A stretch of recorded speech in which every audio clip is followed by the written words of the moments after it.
Avner, the Executive Director of the Brain Injury Association of New York State, and thank you for joining us this afternoon. Before we begin, a few housekeeping details. Because of limited time, we ask that you please hold your questions until the end of Dr. Dunnam's presentation. During the question and answer session, questions can be submitted either via the question text box or by clicking the hand raise option if you have a microphone. Both the hand raise option and the question text box option should be visible to you on the GoToWebinar toolbar on your desktop. Dr. Dunnam will do her best to answer questions in the order in which they are received. Any questions that she is unable to address during the webinar may be submitted via email to the Brain Injury Association of New York State at the address that's on your screen now, and Dr. Dunnam will respond to those questions. Information about contacting the association and viewing the webinar will also be provided in a follow-up email after the webinar has concluded. We will be recording this webinar session and plan to post it along with the PowerPoint slides to our website. So in today's presentation, we're going to cover three things.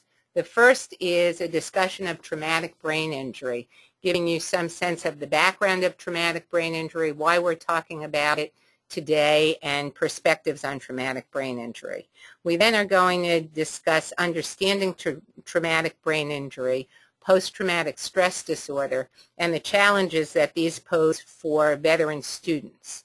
And finally, we'll talk about addressing challenges that are posed by the combination of brain injury and returning to school, and some strategies, ideas, strategies, suggestions that you might implement in helping the population of veteran students succeed in their academic studies. First, a survey question. We thought you all might like to know who you are on this. So you're about to see a poll saying, who are you? And we ask that you very quickly respond to the questions asked.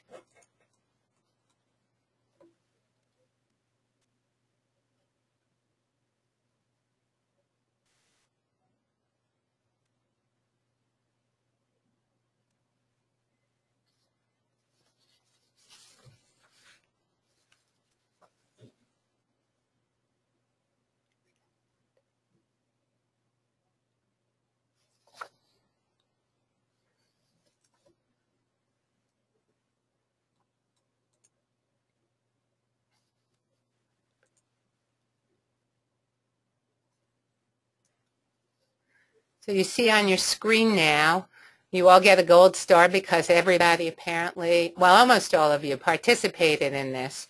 But you could see that we have the largest category of those of you who are involved with disability services, followed by healthcare professionals, and then subsets of those. So welcome everybody, and we hope that by the end of the time we spend together, you'll all have some new information, have your questions answered, and some strategies to go forward, as well as some resources.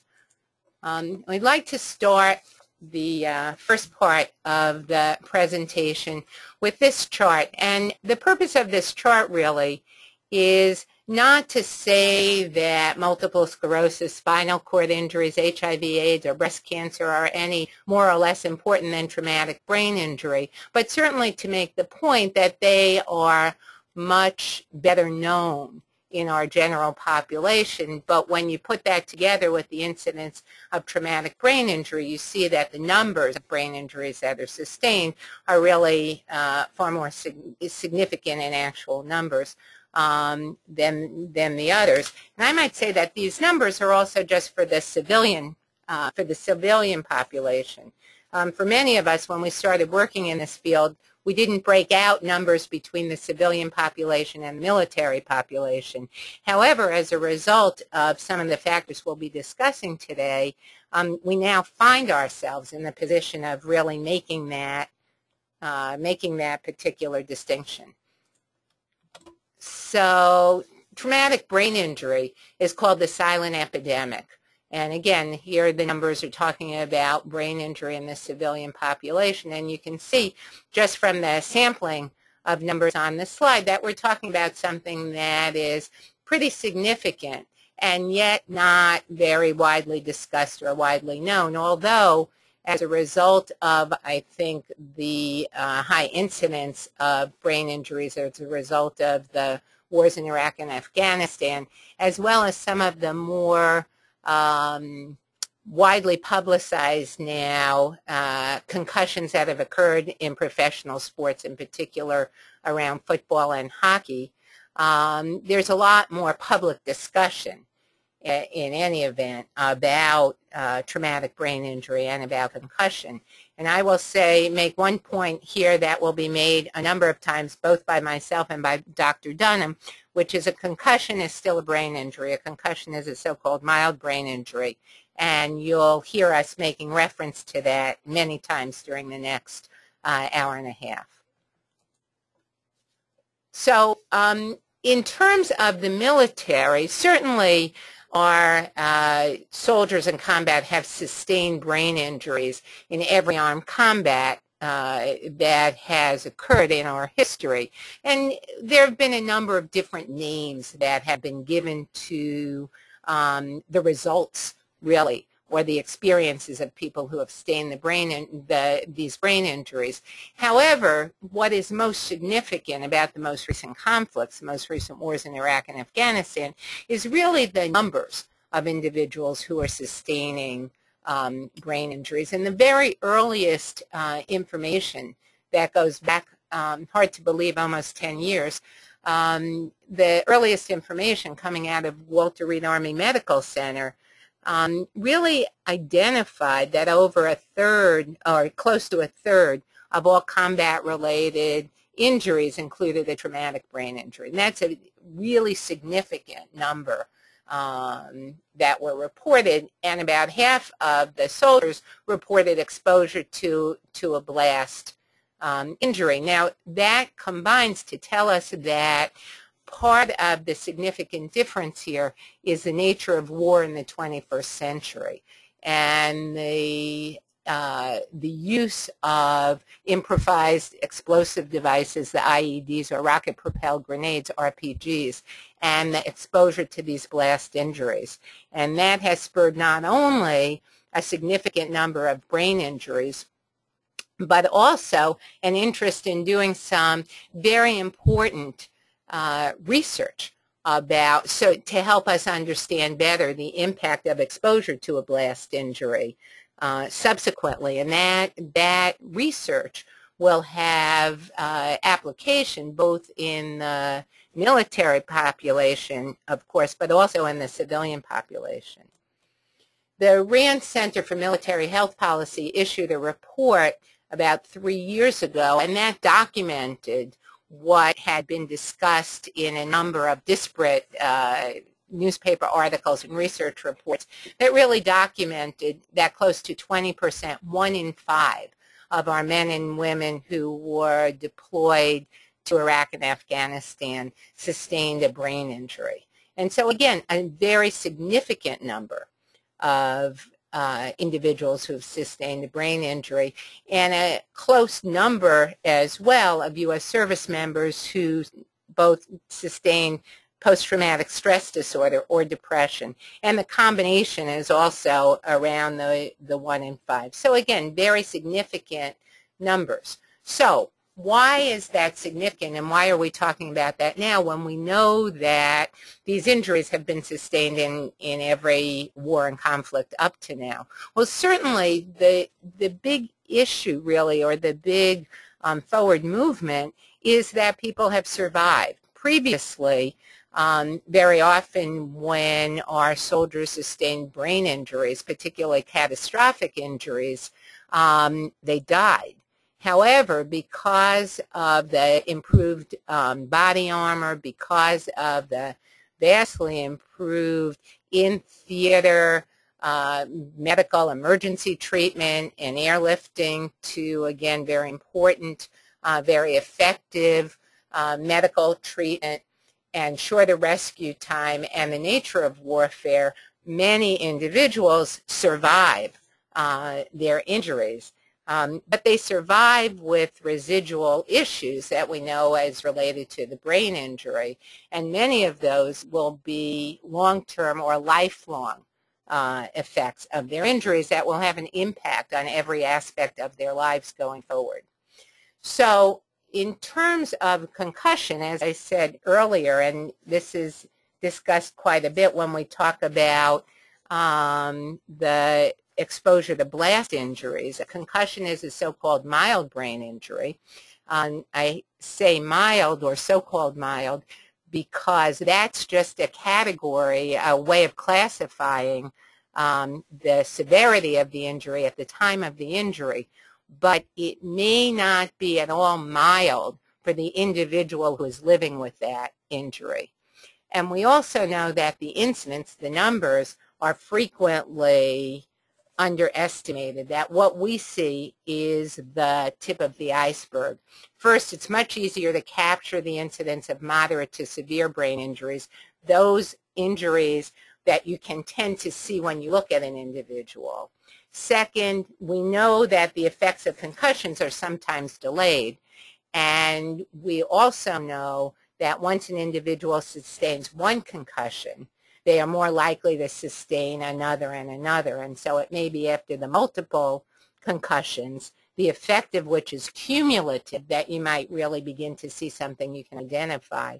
And so not everybody is quote-unquote diagnosed. Not everybody knows that they've sustained a brain injury. And there remains some serious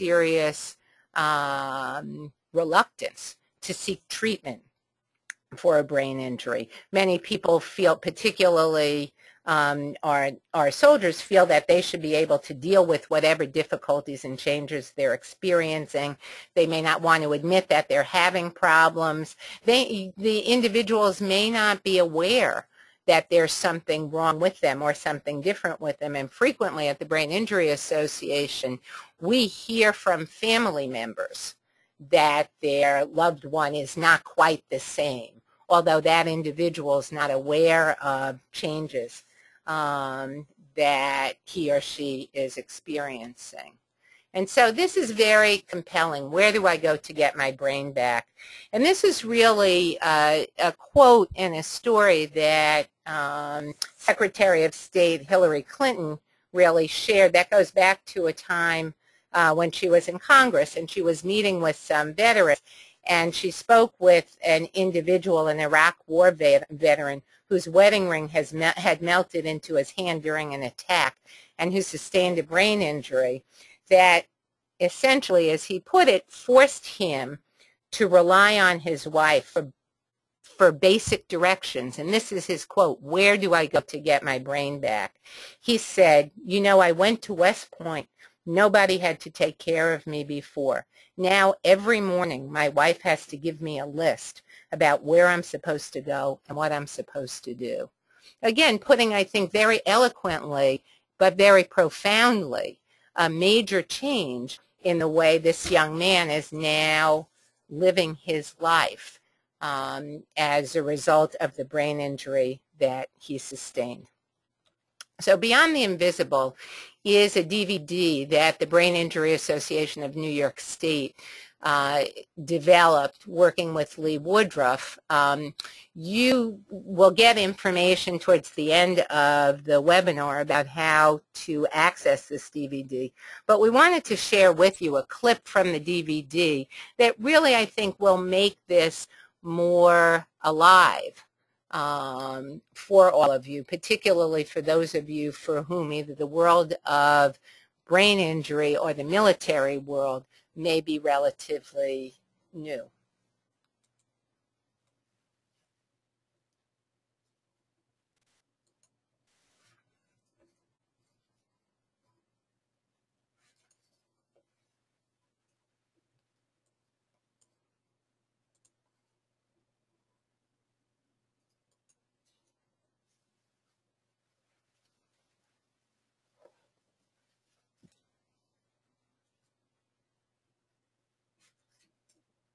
I took it for granted when I first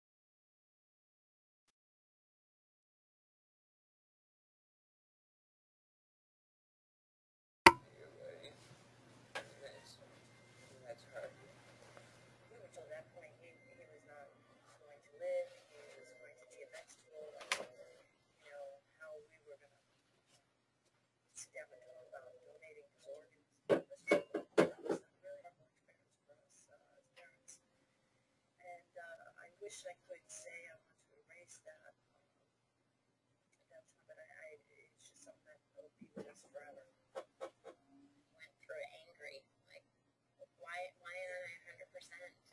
Why did this happen to me? Why did that person look through his scope and pick me? Why can't I have the life I had? And that right there is my whole glory. It's actually commanded to free, constantly brave, because of men like me. Over the last 2 centuries, the consequences of warfare to the American soldier have been well documented. However, recent advances in modern medicine and modern-day weaponry have quietly created a new challenge for society. A medical condition that has flown silently under the radar, something that in many cases can be invisible to the human eye, but carries with it huge consequences. Over the next few minutes, you'll meet Tracy, Eddie, and Brian, 3 veterans of Operation Iraqi Freedom who were injured during deployment. All 3 cases, these men returned home with the signature injury of these wars, a traumatic brain injury. Well, I have to apologize. We understand from some of you that the volume is not coming through and that it's going very slowly. So I do apologize. I can tell you that you can access this from YouTube, and also, as I said, we'll have more information at the end, but the brain injuries, you can obtain copies of the DVD at no cost, and so you can get the whole piece. So I do apologize. It was the story of 3 New York soldiers who sustained brain injuries in Iraq, and very much talking about their own experiences. So I recommend it to you, and I apologize again, but we will carry on in the face of our technical difficulties and move on. So we are talking about student veterans now and making that transition. And of course, unfortunately, we don't have any solid figures about the numbers of student veterans that we have in New York. That we understand that veterans in school are only tracked if they're using a benefits program. And so it leaves a population that's not identified. And so we know, for example, and these numbers are a little old, but we know that New York State, for example, has roughly 140,000 veterans between the ages of 18 and 44. We know that in 2008 there were 17,000 New York veterans using federal education benefits, and in 2009 there were roughly 5,000 New York vets using the New York State Veterans Tuition Award. But we know also that this is the tip of the iceberg, again, in terms of this population, and in terms of this population as being veterans of Operation Iraqi Freedom or Operation Enduring Freedom. We also know a few things about the student veterans in this population. And again, these are some kind of summaries of things, generalizations. We know that this population tends to be a little older than the traditional veterans population, that we may be talking about individuals who have more responsibilities. They may be married, they may have children, they may have other military duties, they may be juggling household and military duties. We also know that for many, they have different life experiences. Their military training, multiple deployments. They may have had life experiences before their deployment and work that they wanted to come back to, or families, communities that they're coming back to. And we know also that they may be struggling with the after effects of their employments, and certainly this has been documented widely. We know that there are ongoing emotional issues, psychological, social, occupational, big concern about suicide, about profound depression, the continuing effects about post-traumatic stress disorder and the like. So there are particular qualities or factors, characteristics about this population that make them a little different or stand out in contrast to the regular population of our colleges and universities. So to kind of bridge or do the transition from the general discussion to some specifics about traumatic brain injury and about supporting veteran students, we wanted to share with you a slideshow. This does not require any sound, so that's good. Hopefully there are no technical difficulties here.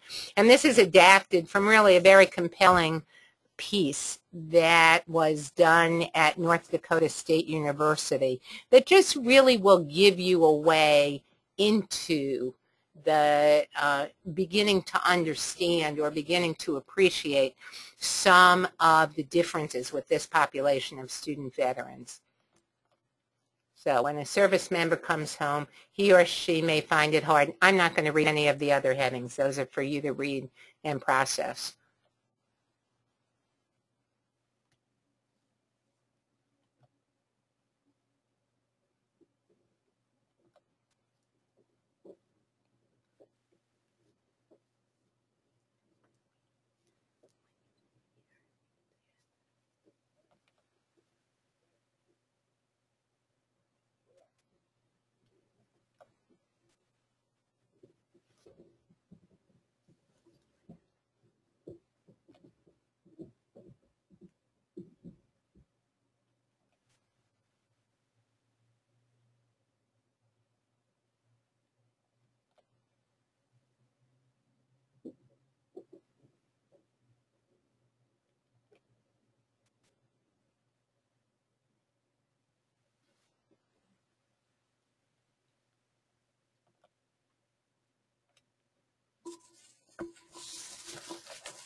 That's a lot to process, and I apologize for going through them relatively quickly, but it does, I think, give us a window into some of the challenges and some of the changes for the men and women that we're working to support and about whom we're responding.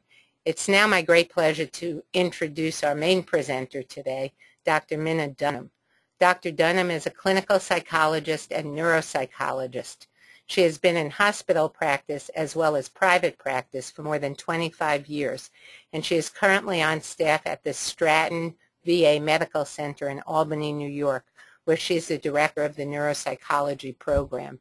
She has been a partner with us in our efforts around the state, in our training programs around the state, to talk about supporting our veterans, student veterans with traumatic brain injury.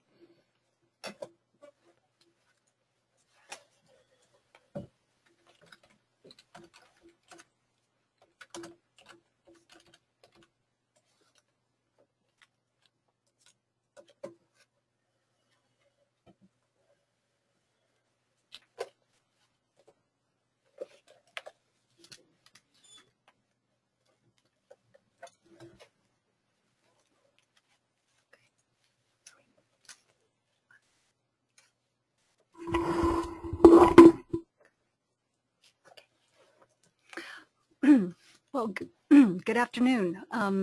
Thank you for your interest in veterans issues. And if you are a veteran, I especially want to thank you for your service to our country.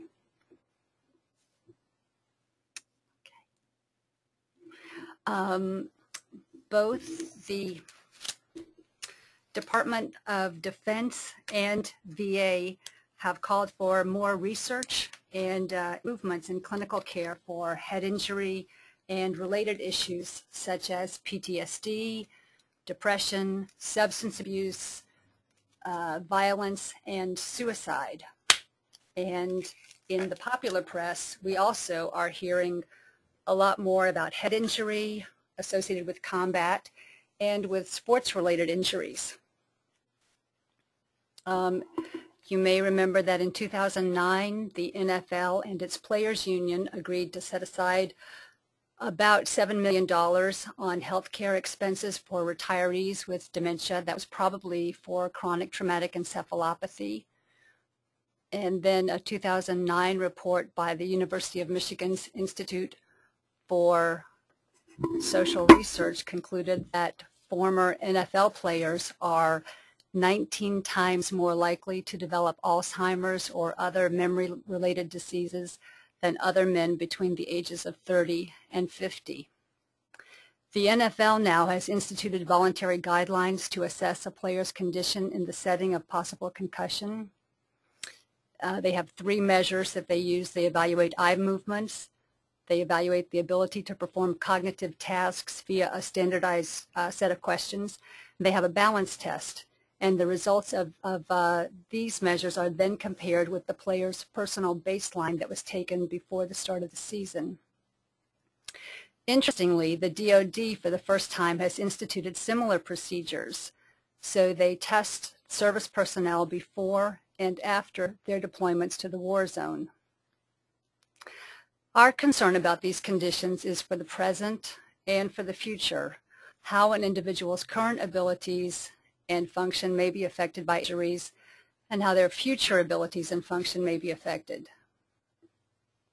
Some of the symptoms of TBI, PTSD, depression, and substance use are very obvious in the present. In thinking about the future impact of these issues, we know that individuals who have histories of repeated head injuries are more likely to develop chronic traumatic encephalopathy and dementia. There's an association between PTSD and the development of dementia. Depression has a high comorbidity with other health conditions, and so on. So, what is traumatic brain injury?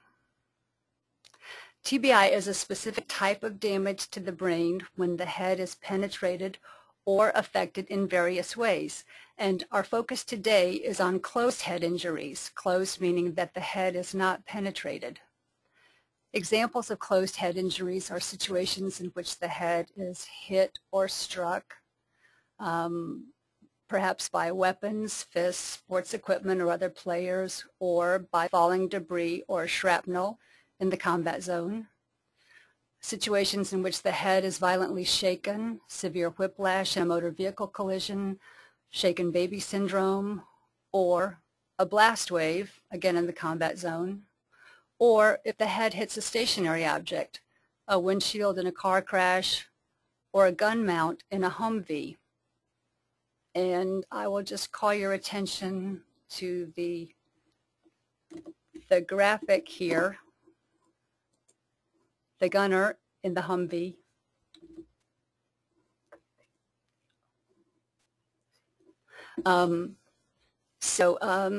As Judy mentioned, I'm on staff at the VA here in Albany. I'm a full-time clinician there.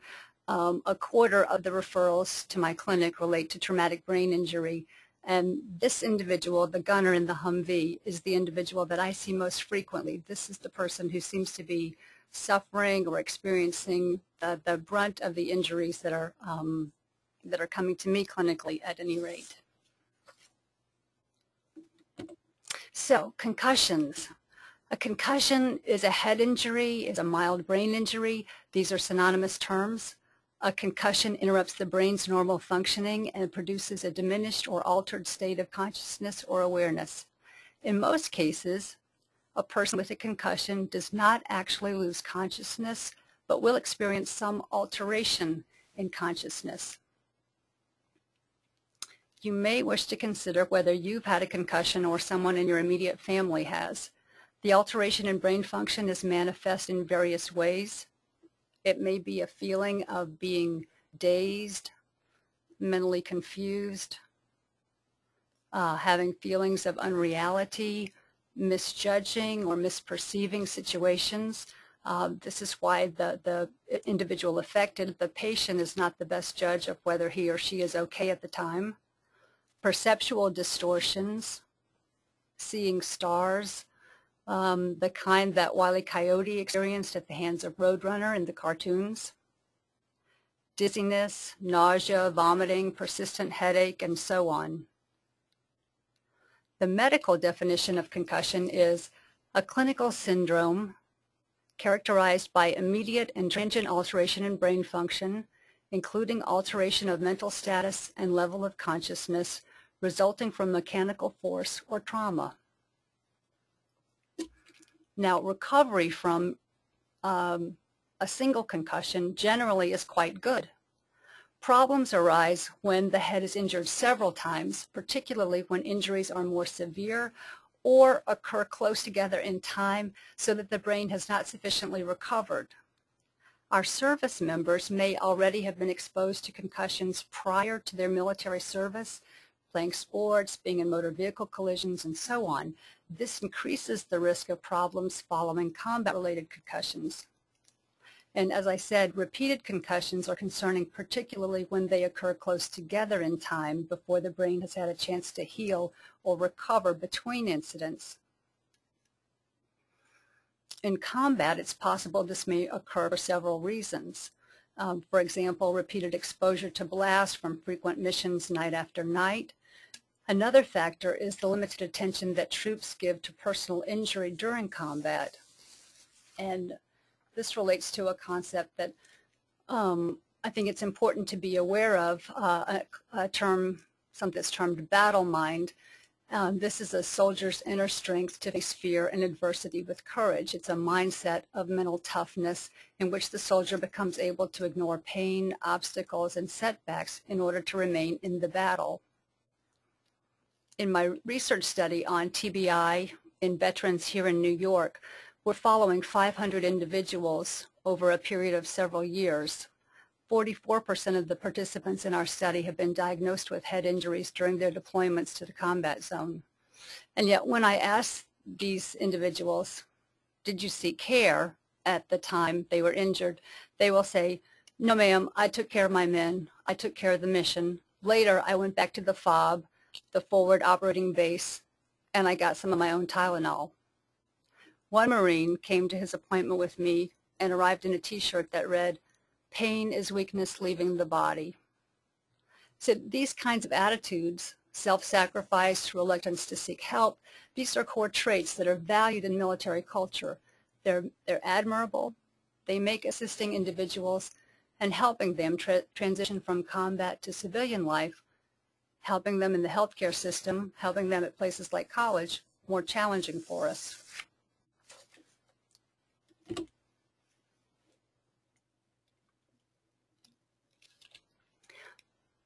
Blasts are the leading cause of traumatic brain injuries among our current service personnel.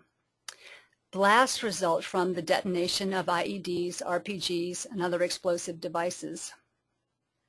So as you're working or interacting with this veteran group, I want to take a moment to encourage you to learn some of this vocabulary because it's important to share this common language.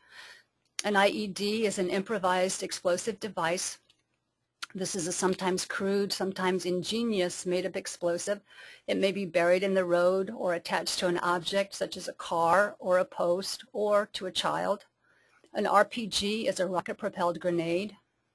The EOD, or Explosive Ordnance Disposal Team, is the group of personnel who diffuses or safely detonates an identified device that's discovered and then returns to the FOB or the forward operating base, which is the camp. You may recall this group depicted in the movie, The Hurt Locker. Depending on the amount and type of explosive that's contained in the device, the force of an explosion may jolt a Humvee off the road, it may destroy portions of the vehicle, it may leave craters in the road surface, and the pressure wave from the explosion may be felt for some distance. There are several different mechanisms by which blasts affect the brain and the body. Primary blast injuries result from the force of the pressure wave generated by the explosion. Fluid-filled and air-filled cavities and organs of the body are most susceptible to injury from the wave, places such as the ears, lungs, GI tract, and so on. At our medical center, we're finding many patients who are suffering from hearing loss and tinnitus or ringing in the ears.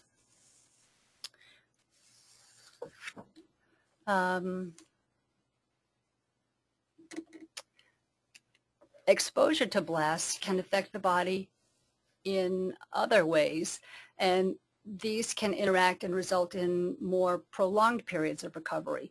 Most head injuries are actually due to the secondary and tertiary effects of the blast waves. So let me take a moment to just go over these. Secondary blast injuries result when fragments of the bomb are airborne, pierce the individual, may even penetrate the brain.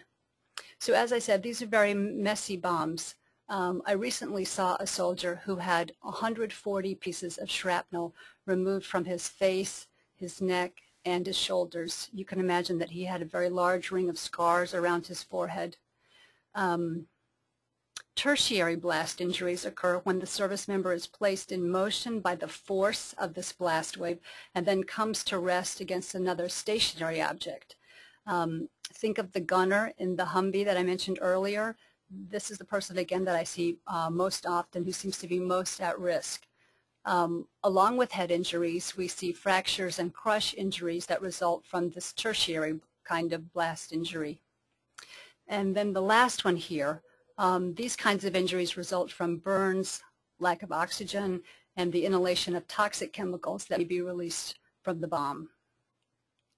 Inevitably, there also are invisible wounds that result, and here I'm referring to the emotional component of trauma, the physical pain, the emotional suffering, vestibular problems, and then the possibility of continuing cognitive problems.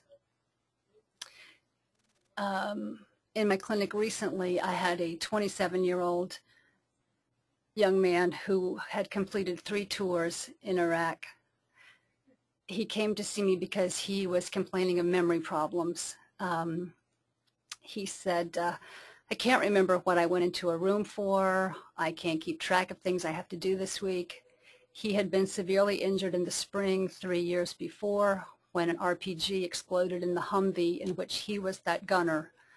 And again, he said, I don't know the medical term for it, ma'am, but I got my ass blown off.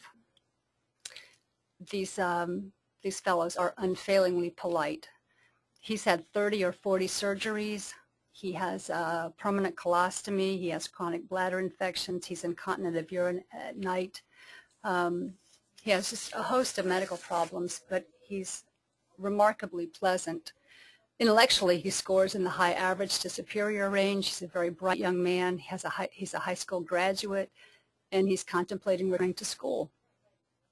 I am very concerned about how he's going to adjust to college and how his future will go.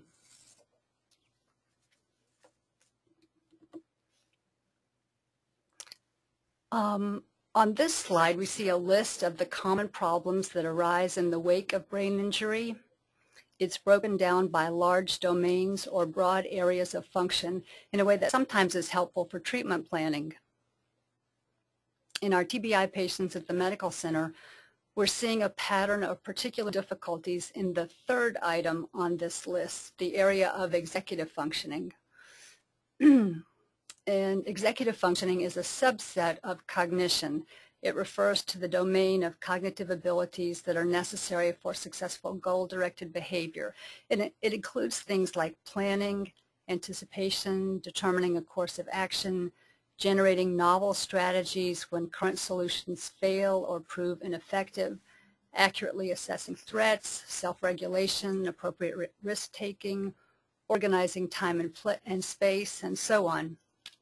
So these are the sorts of skills that allow a person to hold information in conscious awareness, actively manipulate this information, respond adaptively, flexibly, change response set, anticipate future goals, consider consequences, and respond in a purposeful way. You might think of this as the executive secretary or the CEO of the brain, and you can imagine that it is key to success in meeting personal goals at school or at work. The executive is housed, so to speak, in the prefrontal areas of the brain. This is the part of the brain that is still developing, still growing in our early 20s. Also the areas that are most vulnerable to bruising, contusion, and head injuries.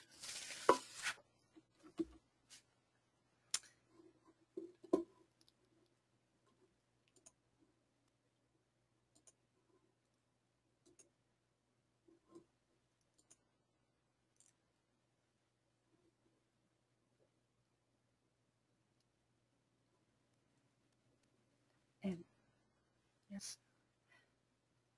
And now I'm interested to find out, yes, which of these problems you may be noticing. Oh, okay, if you would take a moment, please.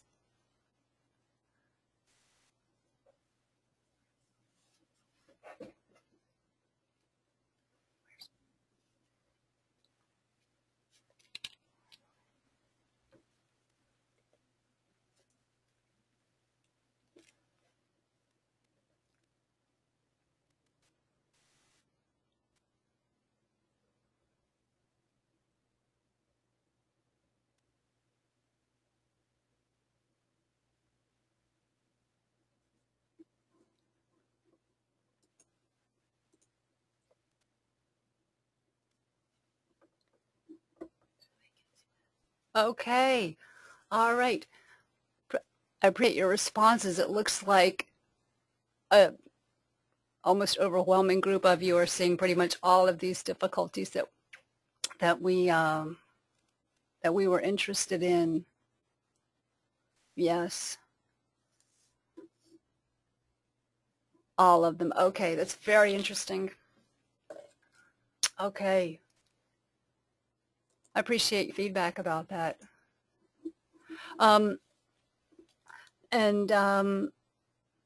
This is the list that we were looking at on the previous slide, expanded with some more specific examples. I would add here that the specific kinds of problems that we're finding in our head injury and PTSD patients involve complex attention, what we might think of as divided attention, or what we term multitasking in everyday life, as well as other aspects of the executive, such as planning, organizing, self-monitoring, or self-regulation. And I like this slide because I think it emphasizes the need to look at the whole person, as well as the interplay between different functional areas. And it speaks to the need for participation in treatment from the individual patient, a team of providers, as well as the family and community resources, such as the Brain Injury Association.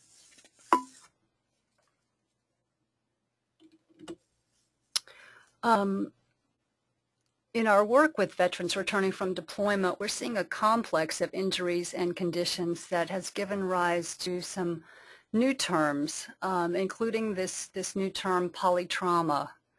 So as we assess patients who present with concerns about head injuries, we're becoming more aware of symptoms and problems that also may impair or impede function.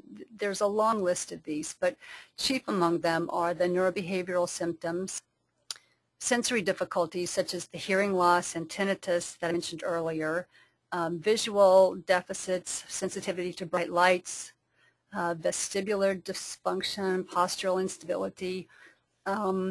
Let me talk about sleep disturbance for a moment. Sleep is crucial to making the best use of your cognitive resources. The military actually is studying the contribution of sleep to operational effectiveness and has become particularly concerned about the effect of sleep loss, out-of-phase sleep, and other sleep-related issues on errors and accident rates. The consequences of our sleep debt are particularly seen in terms of problems with executive function. Another problem, loss of a limb. Judy mentioned at the outset that our troops are surviving injuries they would not have survived in previous conflicts, so we are seeing more traumatic amputations, chronic pain and emotional suffering from ongoing musculoskeletal conditions, and then psychological conditions such as depression, anxiety, and PTSD. I'd like to focus for a moment on the interplay between PTSD and TBI. Most people who are exposed to a traumatic event experience some of the symptoms of PTSD in the days and weeks that follow an exposure. Available data suggests that about 8% of men and 20% of women go on to develop PTSD. Roughly 30% of these individuals then develop a chronic form that persists throughout their lives. About 30% of the men and women who have spent time in war zones experience PTSD. Clinically, we're seeing a complex interplay among many symptoms and functional problems that's now being called post-deployment syndrome. So among these problems, we're finding chronic pain, effects and side effects of medication, difficulty with decision-making, mental slowness, poor concentration, headaches, dizziness, just a long list of problems. The component diagnoses may be a combination of pain, the residual effects of traumatic brain injury, depression, substance abuse, PTSD. But in our work with these individuals, we're focusing less on specific diagnoses and more on symptom management and functional improvement.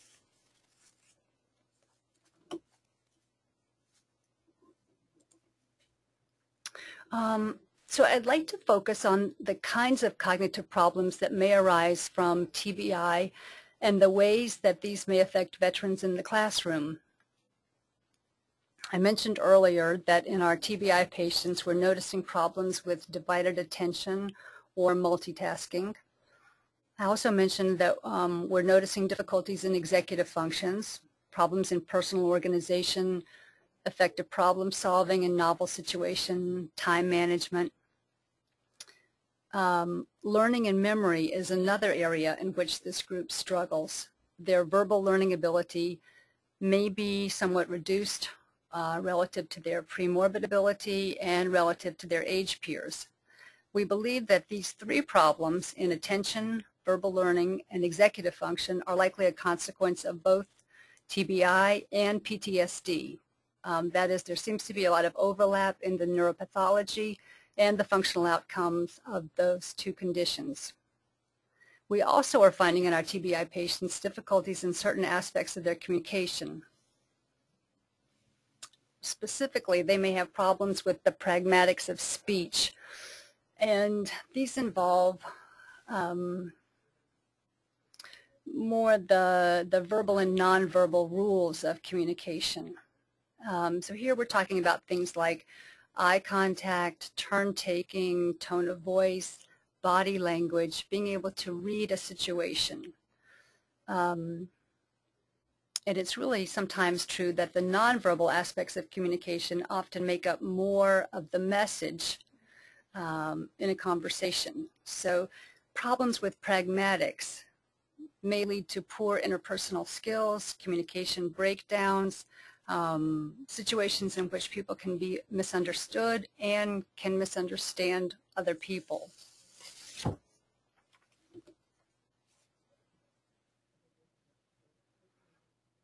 Other difficulties include sensitivity to bright lights. The fluorescent lights in a classroom or a lab, an office building may be quite bothersome. Sensitivity to loud noises. The hub of the noise in a gathering place such as the student center can be very challenging. Chronic headache is one of the most frequent complaints that I'm hearing. Migraine headache, very difficult to manage. Changes in self-awareness or self-perception. These individuals complain that they don't feel like they're the same person, and they're struggling to find what may become for them a new normal. Mood disturbances also are manifest in irritability, impatience, anger or short fuse, anxiety or depression. Estimates vary, but some research studies suggest that up to 75% of patients with TBI may experience depression.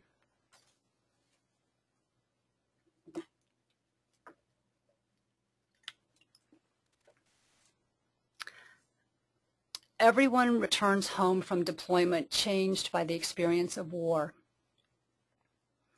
The move from combat to campus can be seamless or relatively seamless because of the benefits of the post-9/11 GI Bill, which took effect in 2009, but it's almost inevitable that some student veterans feel they have relatively little in common with the younger and more sheltered classmates that they find at school. The two groups have very different developmental, social, and emotional issues.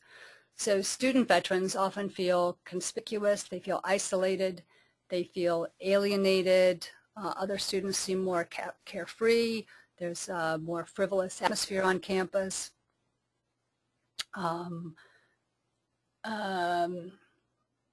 Student veterans may become somewhat angered. They see other students as being somewhat unthinking, accepting freedoms easily, and yet they're very reluctant to admit that they're having any difficulties. The military culture is very respectful. It's very orderly. Days are organized around checklists, reports, precision, loyalty, pride, and service are common values. There's really no place for these students to feel that they have some sort of connection and identification at college. So the benefits of that post 9/11 GI Bill are very generous. They can amount to something akin to a full scholarship. In their press to use these benefits, some of our student veterans may enroll in college after an absence from school of several years without really fully realizing that they're having cognitive difficulties. For some of them, it's only when they actually get back into the classroom situation that they become aware of the problems that they're having, these problems in attention, learning, executive functions.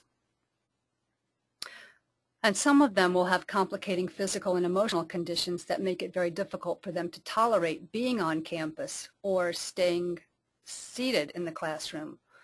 Physical pain, the sensitivity to bright lights, the hearing loss, ringing in the ears, difficulty tolerating crowds, depression, irritability, exaggerated startle, hypervigilance, and so on are a lot to defend against and manage when you're sitting in a learning situation. The semester, for example, is really not that long when you're trying to figure out how much you can read or how much time you can spend studying before your headache starts up again. And let me say again, these individuals have been acculturated through their military experience to never admit a weakness and to never seek help. They have no knowledge of the support systems and resources that are available to them, and they have no recognition that there really is a problem.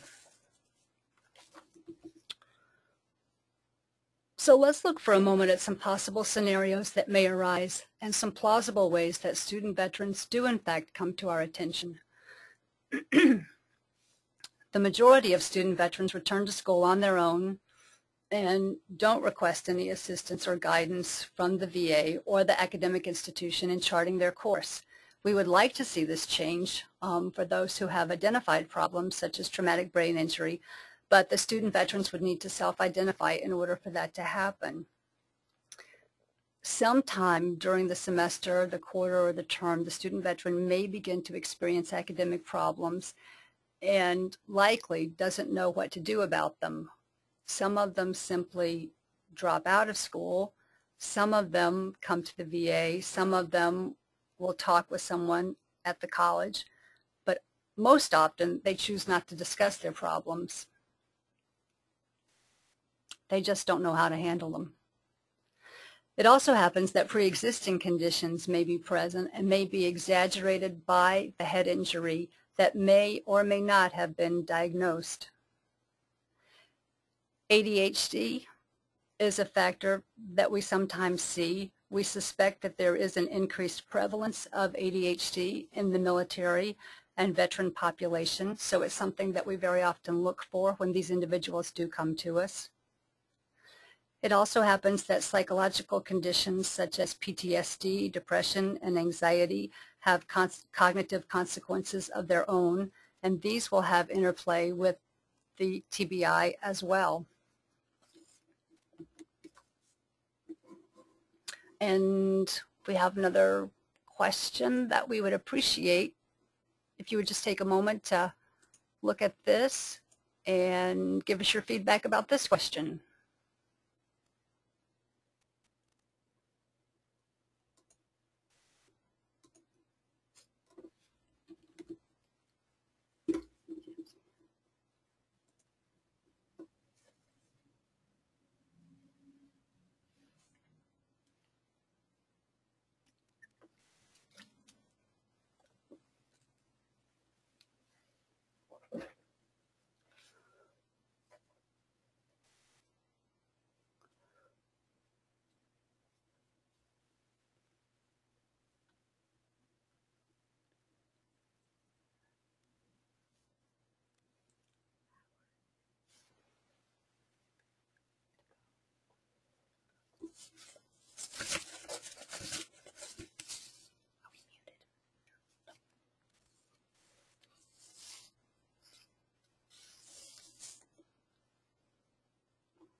Okay. Now these are very interesting. I appreciate your feedback about this question. So this is more intriguing. There are more differences here. Okay. I really appreciate your feedback about this. TBI, PTSD, and then differences between the military and academic. Yep. Very helpful. Appreciate that. And thank you very much for responding to that question. Appreciate that. That's very interesting. Okay. So let me see that every person with a head injury is different. Although there are similarities in the ways our brains are organized, every brain is different and every injury is unique. Dr. Muriel Lezak, who wrote what the Bible of neuropsychology, has said that what matters is not so much the kind of injury as the person who has the injury. So most of all, when we see someone, we need to understand the individual who is dealing with the strengths, the residual weaknesses, and the persistent challenges that are present. And always when we work with someone, our goal is to improve the functioning in their everyday lives. I'd like to take a quick moment to give you an overview of our VA system because I know that it can be a very confusing place. The Department of Veterans Affairs includes both Veterans Health Administration, or VHA, which is part of where I work, and the Veterans Benefits Administration, VBA. VHA, which provides health care, and VBA, which oversees benefits such as educational reimbursement and compensation for injuries, are actually completely separate from each other. The healthcare side of the house includes a wide-ranging network of hospitals, community outpatient clinics that were developed to serve rural and outlying areas.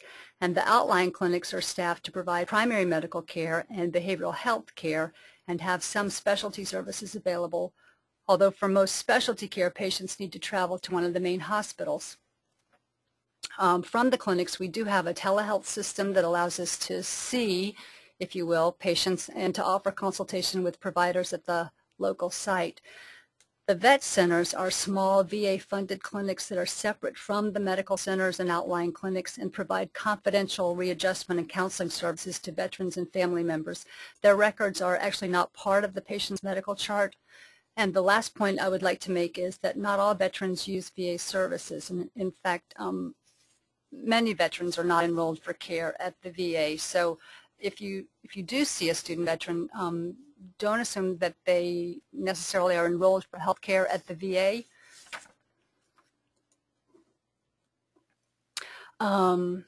So looking at some of the challenges that student veterans may be experiencing in everyday life that will result from this combination of problems that we were referring to, problems in attention, memory, and executive function. So the first one that I like to point to is just managing medications. Patients will have trouble keeping track of when to take their pain medicine, so they wind up in pain during class. Once they get to class, it's difficult for them to pay attention. They find it hard to function at their best when they're taking an exam. It's a challenging situation for them. Environmental orientation can be a problem. They may have a poor internal sense of direction. They have difficulty finding buildings on campus. They may find it difficult to find parking in their usual parking lot, and then they're afraid to venture out to a new parking lot. Time orientation may be difficult. It's hard for them to keep to a schedule. It's hard for them to make it to appointments on time. They may miss classes. They may go late to class and then be reluctant to go into class late, so they simply turn around and go home again. Managing paperwork. One of our young student veterans came to an appointment with a speech therapist. She was just overwhelmed by the papers that she had gotten at the beginning of the semester. She had all of her class syllabi with her, and the paperwork was just overwhelming for her. Use of phones. Student veterans may not return calls. They may not recall information that occurred during the call, and they may not follow up on something that was related to the phone call. It's too much for them to keep in mind without reminder notes. Tracking critical items. We talked earlier about how problems with personal organization represents an area of executive dysfunction. Here we find that on a regular basis, student veterans may be unable to find their keys, to find their wallets, they're late for class.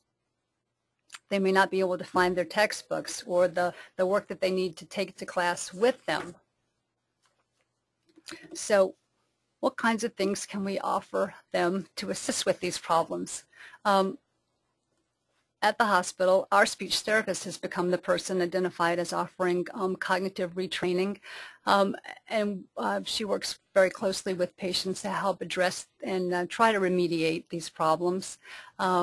She offers attention training, trying to improve attention in order to improve memory, offers some strategies and suggestions to patients in order to improve their functional status. These are a couple of the suggestions that she has made to patients in order to improve the functional capabilities, and she works very closely with them on their schedules, drilling them on specific things that hopefully will make a difference. The VA also is able to provide specific devices that would appear to be beneficial based on the results of the evaluation that I do with patients. Things like an iPod Touch, an iPhone, GPS, and so on are some of the things that we can provide if it appears that it is warranted based on the results of the evaluation.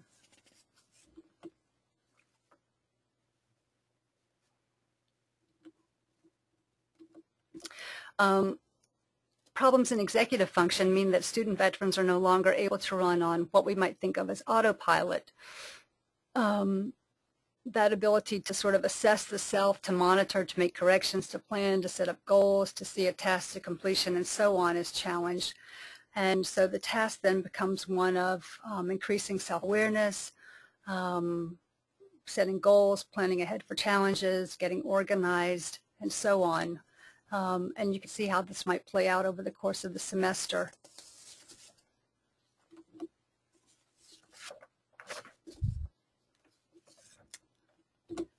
One of my tasks as a neuropsychologist is to offer assessments that help guide advisement as to whether student veterans may be eligible for academic accommodation at colleges and universities. And these are based on the student's individual profile of limitations that negatively affect his or her ability to learn and perform in the academic setting. The request is for reasonable accommodation to sort of level the playing field. Student veterans must self-refer or self-identify. And you can imagine from the culture they've recently left in the military that they're often reluctant to do this. But we try to work closely with them, and we also try to work closely with the school in order to understand what the requirements may be in order to bring that about, and to make the requests as specific and manageable as possible. And these are some examples of the kinds of accommodations that may be requested, some of the suggestions that we have found helpful for some of our student veterans who have returned to college.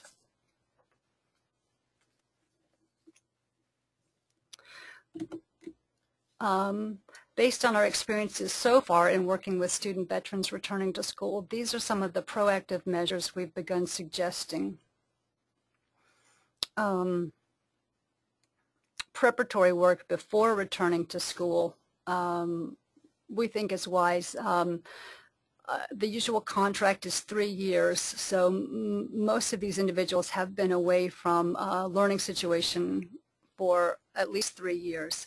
So often it helps to think about some kind of academic hardening, to take non-credit courses or some kind of remedial study courses in advance of returning to a regular semester, if possible, to enter gradually, perhaps on a part-time basis. We also find that it's helpful if we can consider the individual student situation and plan a reasonable class schedule. Often these are not students who can sort of hang out on campus all day. It helps if their classes can be scheduled closely together, and also to find courses at the right level of challenge or difficulty for them. The availability of a mentor or an advisor who's readily available makes a big difference. Again, these are not individuals who will be able to sort of stand around or come back often to see if the advisor is available to them.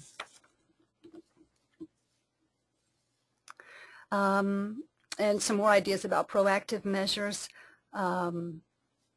you know, to try to match the student veterans' learn style and the instructor style, set up whatever educational accommodations may be indicated prior to the start of the classes. Try to arrange whatever tutoring, support programs would be useful in advance. The availability of a peer is really very helpful.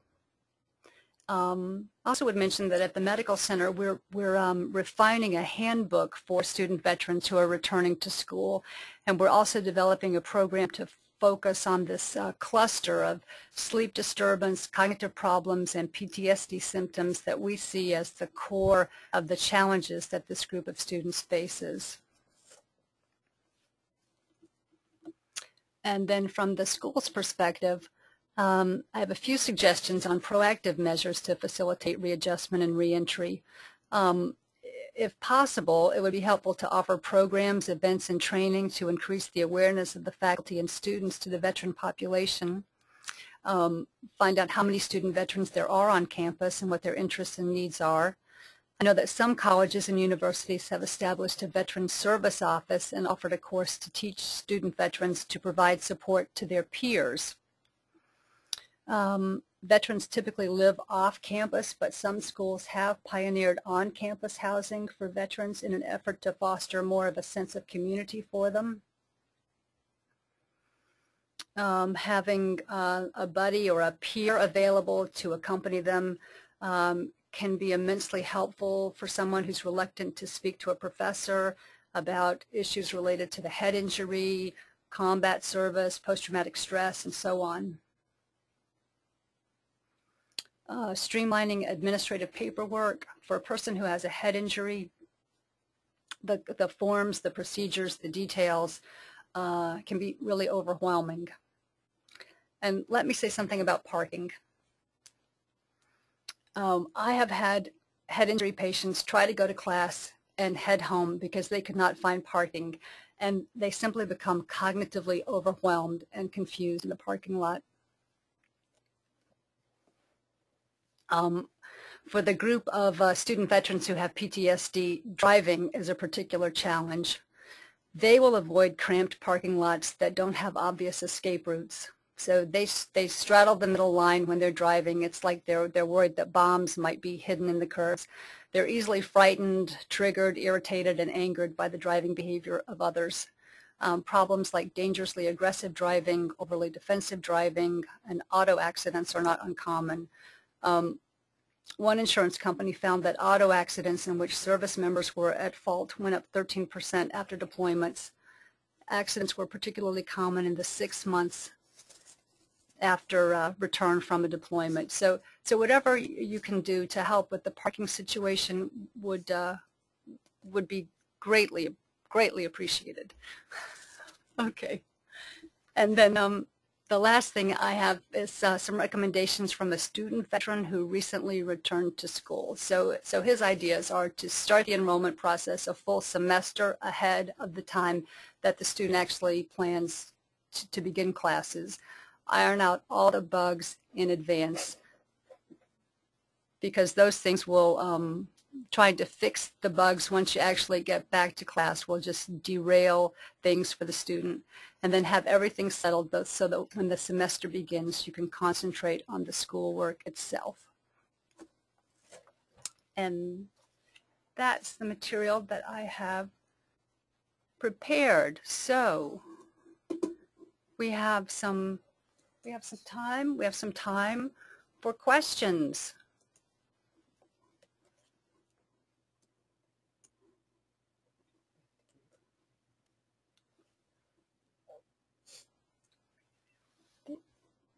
These are the questions. Okay.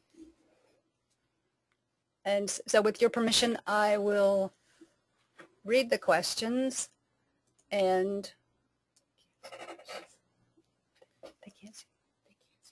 Okay, it's my understanding that the questions are not on view, so I will read the questions and then try to respond to them.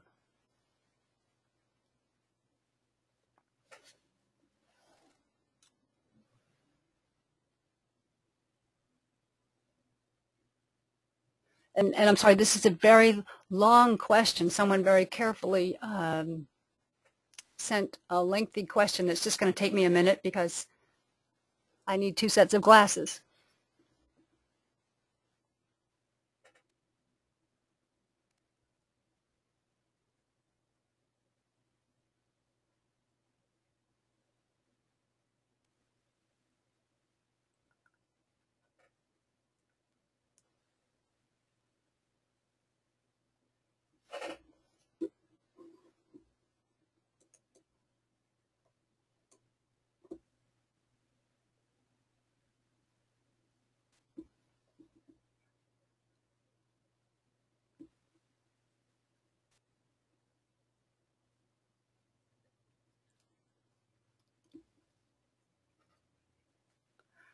Oh, okay. So the first question is from an individual who has a very complicated situation that may require some personal attention. And so perhaps I could ask that this individual emails and we could have a conversation and I could be of personal assistance.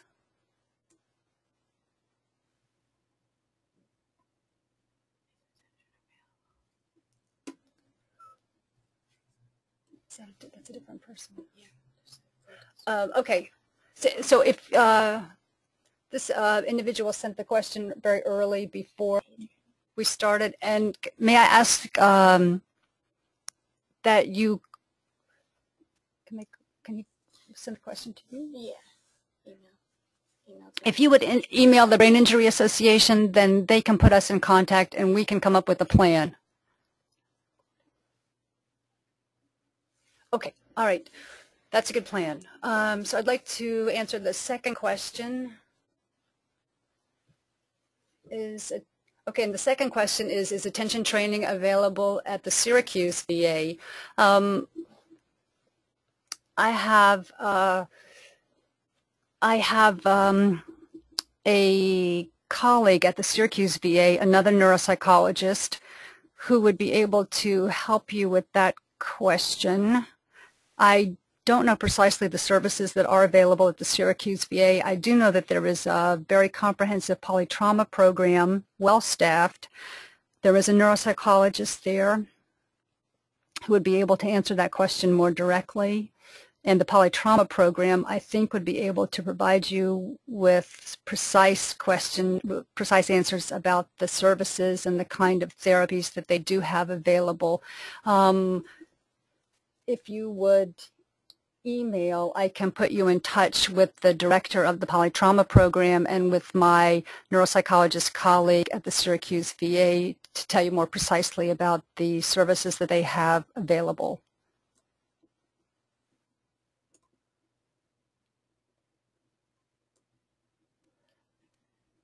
Okay. So, and then the next question is, do you have any suggestions for capturing veterans who opt out of VA services but still want to return to school? How can we reach out to that population? Brilliant question. Yes. I think that we need to do more outreach.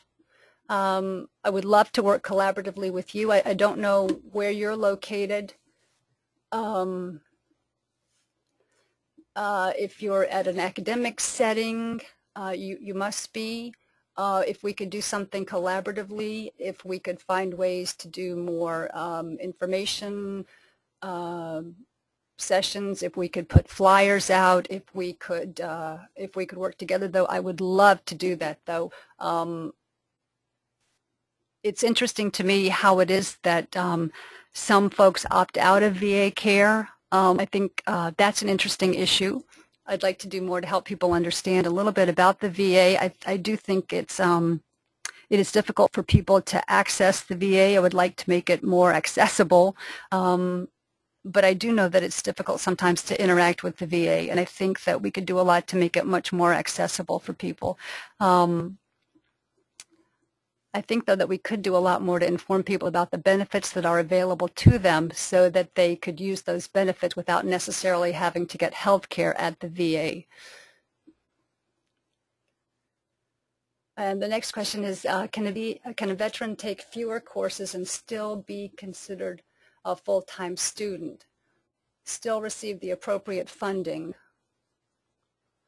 Okay. And this is one of those questions that I need to defer to the benefits side of the house. I was explaining a little bit that health care and benefits are two separate sides, and I do not know all the details of this, and so I risk giving you inaccurate information. It is my understanding that they do need to be full-time, but that depends on which of the benefits packages they are using to fund their education. So I'm reluctant to risk giving you inaccurate information. I would defer to the benefits officers for the details on that. What kinds of ancillary programs would be beneficial to help vets cope and relax in stressful situations, such as therapeutic writing programs, massage therapy, etc.? Yes. Yes. Ancillary programs. Would these be programs that we would make available to them at the school or just in general?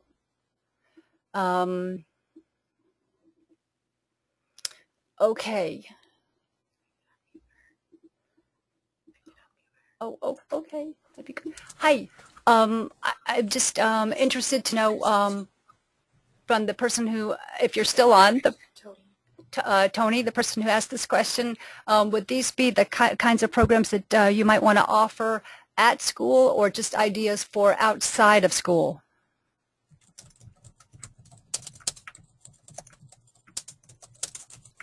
And Tony, if you have a mic on your computer, you can use it.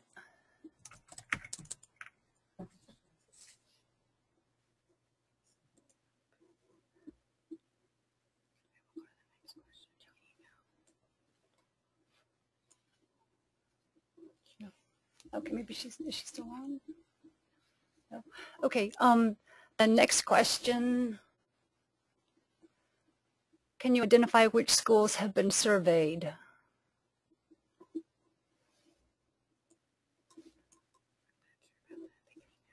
That's an interesting question. I would like to be able to respond.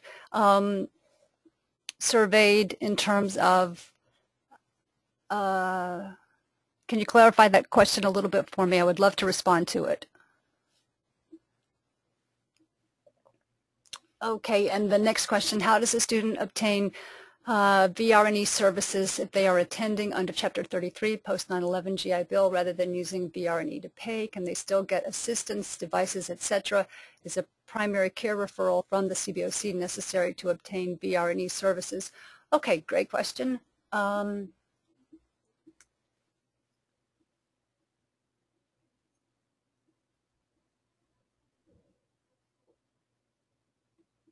Okay, to obtain assistance through VR&E,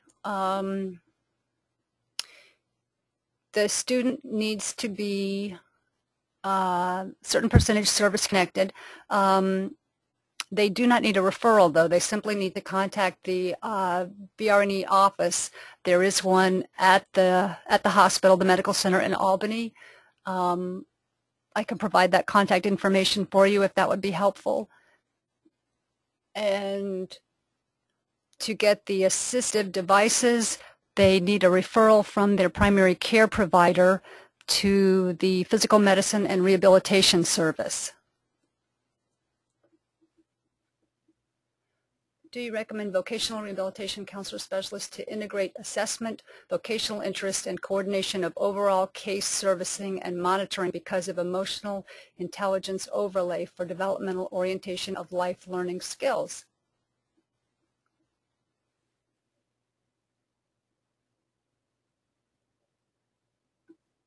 Very interesting. I think that could be enormously beneficial.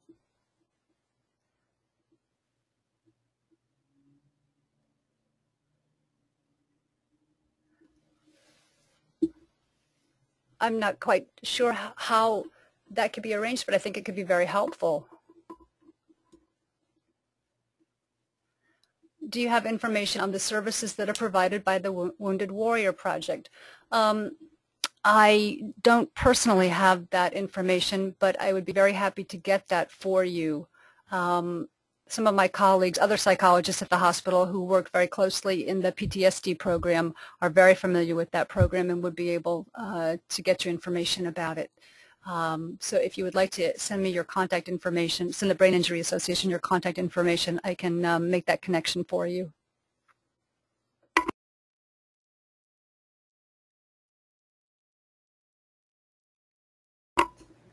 Oh, okay. Thank you, Tony. Outside of school to enhance learning experience, and that was in terms of ancillary programs to help them relax situations. Yeah. You know, I think that this maybe depends on the individual.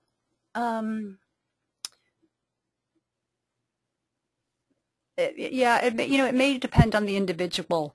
You know, there are some things that I think are helpful in general. Physical exercise, depending upon the person's tolerance and what their primary care provider would indicate for them.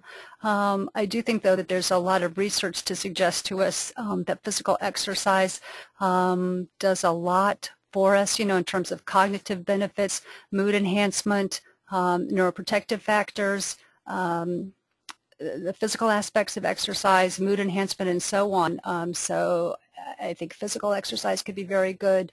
Other things, you know, to build stress tolerance, stress resilience, meditation, you know, but again, you know, it more depends on what I think the person finds to be helpful to them. The other things that you mentioned, I think, also can be very helpful. There's less research on what was her question?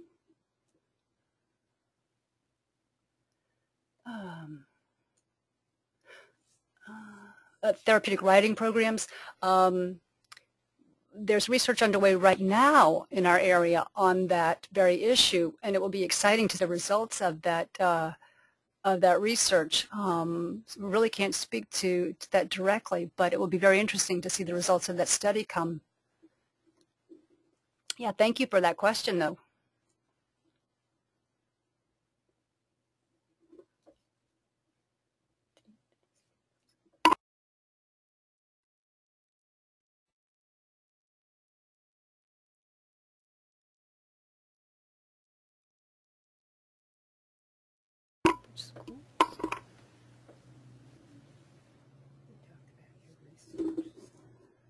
Oh, okay.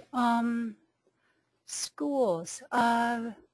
So the research study that I have going on right now actually is following 500 veterans across New York State, and so these are people enrolled individually. We didn't actually recruit from schools, so I'm sorry if I didn't communicate that clearly.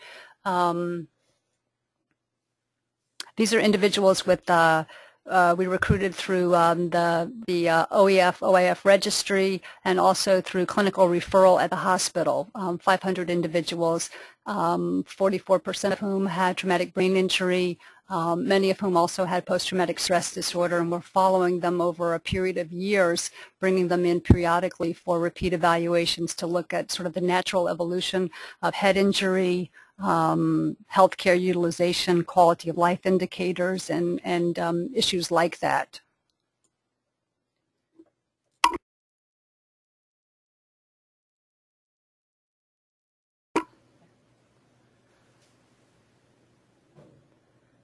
Okay. Oh,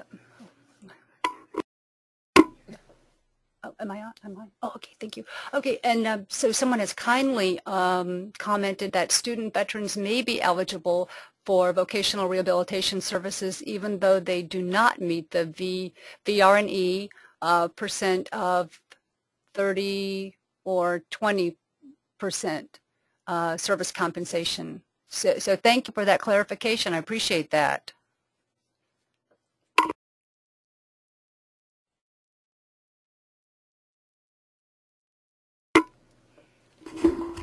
Our time is up. If you asked a question that was not answered, we will make sure to send you an email response. We also are putting up the contact information. These are the 2 DVDs that were mentioned earlier, Coming Home, which looks at the family impact on the family of an individual who sustained a brain injury in combat. And the first one, Beyond the Invisible, the one we were unable to show you today, which really highlights what living with a brain injury is about. They're both available at no charge from the Brain Injury Association of New York State. Sorry, we're going through these quickly. I wanted to get to the last slide, which has both the email for the Brain Injury Association as well as the website. You can email your questions or your contact information to that info@biamys.org, and Dr. Dunnam will be able to respond to your questions, or go on the website for bianys.org, and you can order the DVDs and other information and ask other questions. So thank you very much for your time, and have a good day.